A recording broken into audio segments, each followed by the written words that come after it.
जय हिंद, नमस्कार दोस्तों।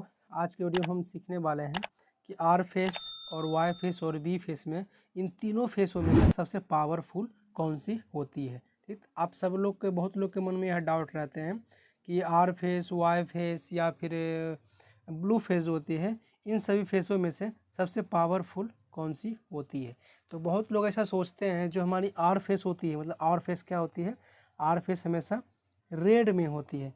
तो उस रेड में जो होती है, और बहुत लोग के मन में ऐसा डाउट रहता है कि जो हमारी आर फेस जो रेड में होती है कि वह सबसे ज़्यादा पावरफुल होती है। बहुत लोग ऐसा बोलते हैं कि मतलब गांव में देखे हैं, ये जो हो बहुत लोग क्या होता है, जो ऊपर वाली जो फेस होती है, जो मतलब आर वाई बी है, आपको पता है कि सबसे नीचे जो होती है, सबसे नीचे हमेशा न्यूट्रल वायर होती है। ठीक, सबसे नीचे हमेशा न्यूट्रल की वायर होती है, और बाकी ऊपर जो होती है वो तीनों फेस होती है। जैसे कि लाइन से यदि आपके घर में कोई खंबे आ रहे हैं तो वहाँ पे एक आर आएगी, और फिर वहाँ पे देखेंगे आप तो दूसरे नंबर में वाई आएगी, और तीसरी नंबर जो होती है वह ब्लू आएगी। तो वाई आपको यहाँ पे दिख नहीं रहे होंगे, तो यहाँ पे आप जब देखेंगे इस जगह पे वाई किया हुआ है, थोड़ा आपको हाईलाइट कर देते हैं इस जगह पे। यहाँ पे देखेंगे ये हमारी वाई आई थी, तो यहाँ वाई हो गई, और इस जगह पे आर हो गई, और यहाँ पे इसके नीचे बी हो गई। ठीक, और इसके नीचे यहाँ जब यहाँ नीचे देखेंगे तो इस जगह पे हमारी न्यूट्रल होती है। ठीक, इसी प्रकार से सप्लाई आ रही होती है, सबसे पहले आर वाई बी। ऐसा कुछ नहीं है कि पहले ऊपर आर ही रही, लेकिन जो एक लाइन होती है, इसी लाइन के माध्यम से अक्सर हमेशा आर वाई बी इसी लाइन में चलती है।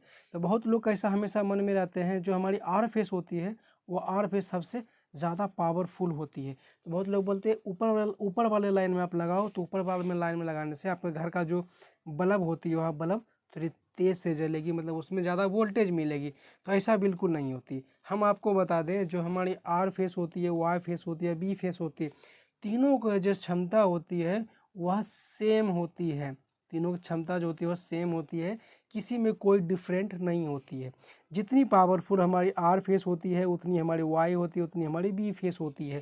बाकी तीनों मतलब ऐसा नहीं है कि जो हमारी आर फेस पर यदि कोई ज़्यादा लोड कनेक्ट है करेंगे तो हमारी जो अप्लायंसेस, जो हमारी फ़ैन होती है, वह फ़ैन हमारी ज़्यादा स्पीड में रोटेट करेगी। या फिर वाई पे हम वाई पे कनेक्ट करेंगे, वाई पे कनेक्ट करें हमारी फ़ैन जो स्लो स्पीड करेगी। और सबसे पीछे क्या आती है, बी। आपको पता है जो पीछे होती है, जो मतलब सबसे लास्ट में होती है, आपको पता है उसको हमेशा स्लो माना जाता है। सब लोग उसे हमेशा स्लो बोलते हैं, तो स्लो माना जाता है।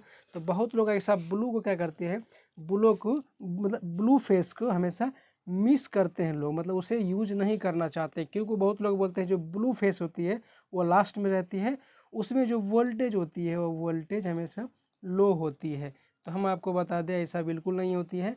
तीनों फेस पे जो वोल्टेज होती है, तीनों फेस की जो पावर होती है, वह तीनों फेस की पावर सेम होती है। तीनों मतलब जितनी पावर आर में रहेगी उतनी वाई में रहेगी, उतनी बी में रहेगी। तो ऐसा बहुत जगह देखने को मिलती है कि ये मतलब ये प्रैक्टिकली होती है। जो हमारी आर फेस है, आर फेस पे यदि कोई ज़्यादा लोड कनेक्ट कर देता है तो उस कंडीशन में क्या होता है, यदि आर फेस पे हम आपको बता दें कि आर फेस पे ज़्यादा लोड कनेक्ट है और वाई पे कम कनेक्ट है और बी पे कम कनेक्ट है, तो इस कंडीशन में क्या होता है, हमारी सिस्टम जो होती है वह सिस्टम हमारी अनबैलेंस लोड हो जाती है। उसे हम अनबैलेंस लोड कहते हैं। इस कंडीशन में क्या होता है, तो बहुत लोग क्या करते हैं, इस पे वोल्टेज जो मतलब इस जो आर फेस पे जो लोड चला रहे होते हैं, उस कंडीशन में क्या होता है, उसका घर का जो लोडें होती है, जो फ़ैन पंखा होती है और थोड़ा धीमे हो जाती है। इस वजह से होती है कि अनबैलेंस लोड होने की वजह से भी यह सिचुएशन देखने को मिलती है। क्योंकि आपको पता है आपके घर में जो सप्लाई होती है वो न्यूट्रल मतलब जो सिंगल फेज की सप्लाई होती है उसको न्यूट्रल से चलाने के लिए मतलब उसको न्यूट्रल देना पड़ता है चलने के लिए। जब अनबैलेंस लोड होगी तो क्या होगा, मतलब आर होती वाई और बी पर कोई लोड नहीं है, आर पर ज़्यादा लोड किया हुआ है, उस कंडीशन में क्या होगा, हमारी जो जितनी अनबैलेंस लोड होगी वो अनबैलेंस लोड हमारी न्यूट्रल पर आएगी। और जब न्यूट्रल हमारी क्या कहते हैं, रिटर्न पाथ की काम करती है, जब उस न्यूट्रल पे वोल्टेज मतलब न्यूट्रल पे जब वोल्टेज शो होने लगेगी तो उस कंडीशन में क्या होगा, न्यूट्रल का जो काम होता है वह काम न्यूट्रल नहीं करके उस पर वोल्टेज शो होने लगेगी। तो उस कंडीशन में क्या होगा कि आपके जो मतलब घर में जो अप्लायंसेस चल रही है उस कंडीशन में आपके अप्लायंसेस में प्रॉब्लम आने लगती है, वो अप्लायंस सही से वर्क नहीं मतलब करने लगती है। तो ऐसा नहीं है कि आर पे ज़्यादा सप्लाई है तो आप इसमें क्या होता है, आप सप्लाई कनेक्ट कर सकते हैं, डिपेंड करता है अनबैलेंस पर। यदि आपका ट्रांसफार्मर कितनी पावरफुल है, आप चाहे तो खाली आर पर भी कनेक्ट कर सकते हैं, वाई बी पर नहीं भी करेंगे। ऐसा नहीं, इस पर हम यदि 10 मोटर को मतलब आर फेस पे हम 10 मोटर कनेक्ट कर दिए तो, और वाई फेस पर कम मतलब वाई जो हमारी वाई फेस है, यदि वाई फेस पर कम मोटर कनेक्ट 5 ही मोटर कनेक्ट है और ब्लू फेस जो हमारे होते हैं, ब्लू फेस में हमारी 2 मोटर कनेक्ट है, उस कंडीशन में क्या होगा कि हमारी जो जो इसमें आर फेस का क्षमता जो होती है वैसा नहीं, वो कम हो जाएगा, नहीं जितनी क्षमता का है वह उतनी क्षमता ही रहेगी।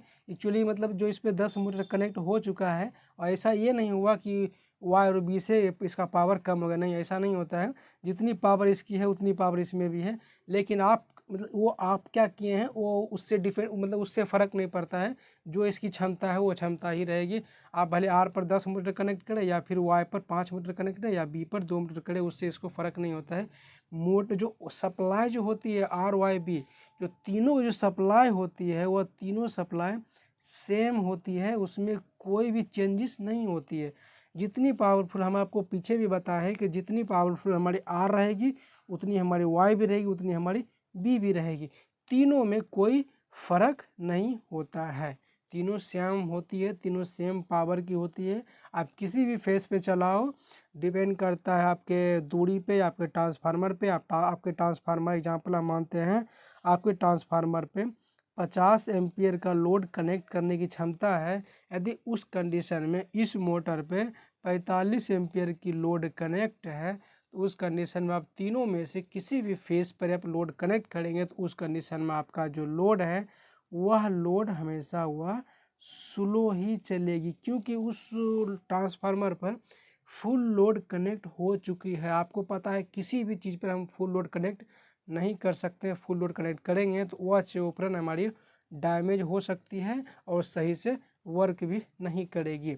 तो डिपेंड करता है आपके ट्रांसफार्मर पे। बहुत जगह हमने प्रॉब्लम देखे हैं कि वोल्टेज नहीं मिलती है, मोटर सही से वर्क नहीं करती है, तो उस कंडीशन में आपके ट्रांसफार्मर पे दिक्कत होती है, ट्रांसफार्मर सही से वोल्टेज जनरेट नहीं कर रही है, उस ट्रांसफार्मर पर अधिक लोड हो चुकी है, अधिक लोड होने से आपका जो ट्रांसफार्मर का जो क्षमता है उसकी क्षमता से ज़्यादा लोड कनेक्ट हो रही है। उस कंडीशन में ट्रांसफार्मर में जो ट्रांसफार्मर से वोल्टेज करंट आती है वह सही से नहीं आती है, और आपका जो मोटर होती है वह मोटर सही से वर्क नहीं कर रही होती है। तो आप लोगों से उम्मीद करता हूँ आपके जो मन में सवाल होंगे कि आर फेस, वाई फेस और बी फेस में सबसे ज़्यादा पावरफुल कौन होती है और किस पे कनेक्ट करनी चाहिए, ये जो आपके मन में दुविधा होगा वो सब दूर हो गए होंगे। तो यदि आपको इस वीडियो को सीखने को मिली होगी तो वीडियो को लाइक कीजिएगा, हमारे चैनल को सब्सक्राइब कीजिएगा। आज के वीडियो में इतना ही, मिलते हैं किसी नेक्स्ट वीडियो में किसी नेक्स्ट टॉपिक के साथ, तब तक के लिए जय हिंद।